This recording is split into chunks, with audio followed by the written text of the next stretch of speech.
ધ્રાંગધ્રા ધારાસભ્ય પર જમીન બિનખેતીના આક્ષેપો લાગ્યા બાદ તેમણે પોતાનું નિવેદન આપ્યું છે। ધારાસભ્યએ કહ્યું છે કે નિયમ બધા માટે સમાન છે અને સરકાર પારદર્શિતા સાથે કામ કરે છે। ઘણીવાર લોકો પોતાના એજન્ડા માટે ખોટી માહિતી ફેલાવે છે તેવું તેમણે કહ્યું છે।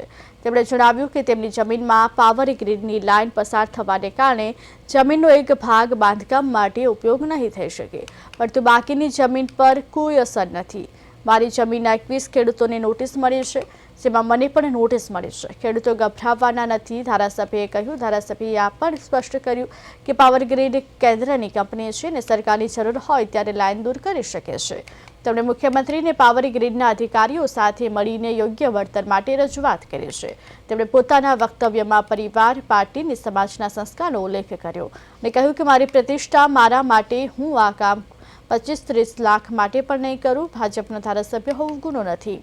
બિનખેતીની પ્રક્રિયા મને 29 દિવસમાં પૂર્ણ થઈ। અંતે ધારાસભ્યનું કહેવું છે કે એટલે ખેડૂતોને પૂરતું વળતર મળે તે માટે પ્રયત્નો ચાલુ છે।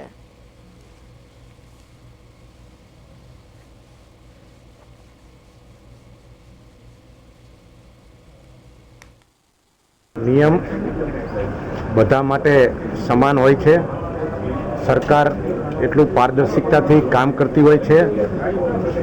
ઘણા લોકો સસ્તી પ્રસિદ્ધિ માટે, પોતાના અંગત એજન્ડા માટે ગુજરાતનું અને મોરબી આવી અને મોરબીનું વાતાવરણ દોડવા માટે કોઈ ધડ માથા વગરની વાત કરી અને વિષયને જુદી રીતે મૂકતા હોય છે।